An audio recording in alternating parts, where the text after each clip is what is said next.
just because you put four great players together doesn't guarantee that you're going to get a great team, which is essentially what a string quartet is. And we're very different, the four of us, but we share a common admiration for a certain kind of playing. We're trying to make the music express what we feel and to keep striving for the highest level you can achieve. The highest level of making music is what the Emerson String Quartet has been doing for over 35 years, ever since the group's founding members met at Juilliard. Phil Setzer and I started playing string quartets together when we were students at Juilliard, so it's a nice coincidence that we happen to be filming this interview right here in the Juilliard School. It's nice to be back here. I am the most recent member of the Emerson Quartet. Recent meaning 79-80 season.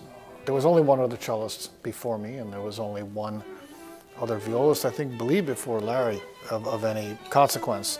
So the two of us are the new kids on the block, but from a long time ago. I was still at Juilliard in the master's program, and they were looking for a new violist, so I auditioned. By the way, we haven't decided yet if you passed that audition. We're still talking about it. Working on it. It's the world's longest audition on record. Soon, we'll get back to you soon on it. In a world of prima donnas where egos tend to rule, this group is grounded in its music. The quartet has no leader, and artistic disputes are settled by what works best for the music. Up, up, and then down. I'll try it, but I really don't think it's going to work. You mean?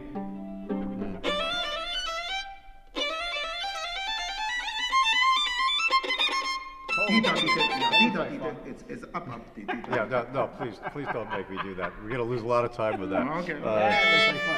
I mean, there's no end to the sources of stress. I think probably the most common cause of stress on stage is not being prepared. We're not together on 9 and we're not together on 11. And it sort of trickles down from there to all kinds of little things like, whether your clothes fit right, or whether the lights are blinding you, or whether there's one person in the audience that you respect very highly that you want to play well for. The most stressful situation that I run into on tour, which I try to avoid at all costs really, is not having a good place to eat after the concert. It's important to have a sense of humor.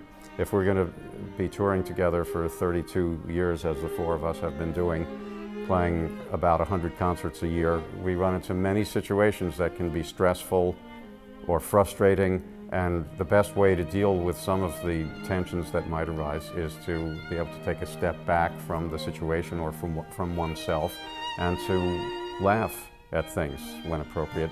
And like each other. Yeah. Yes. I think it's also important to respect the differences within a quartet. In other words, for each person to know that the other people might react differently to certain issues that come up, or to the music itself. But as long as you don't close off to what the other people are saying, and listen and respect a different point of view, it's part of what contributes to a healthy environment within the group. Having recorded almost all of the string quartet literature, Emerson recently released Mozart's Prussian quartets. We continue to play those pieces this season. The recordings and the editing of the recording, that's all behind us now, but we continue to explore these pieces and try to figure out the best way to present them on the concert stage.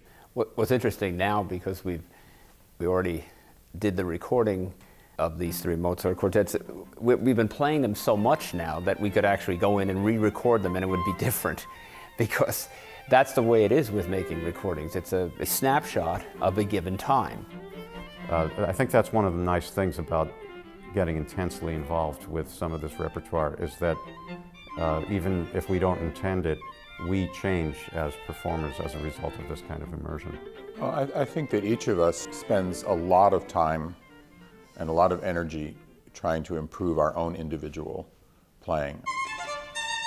Because if I play down bow on the note on the G string, I'm going in that direction. I know for myself, I'm still trying to figure out aspects of violin playing. And this happens not just in playing in the quartet, but it happens when we do other kinds of playing, certainly playing a concerto or even just other repertoire. And that's something that the four of us have done over the years. And not just playing solo repertoire, but playing concerto repertoire in order to improve your technique, but also playing chamber music with other people. I think that's very important too, because you get different energies from different people, and it's a constant learning thing.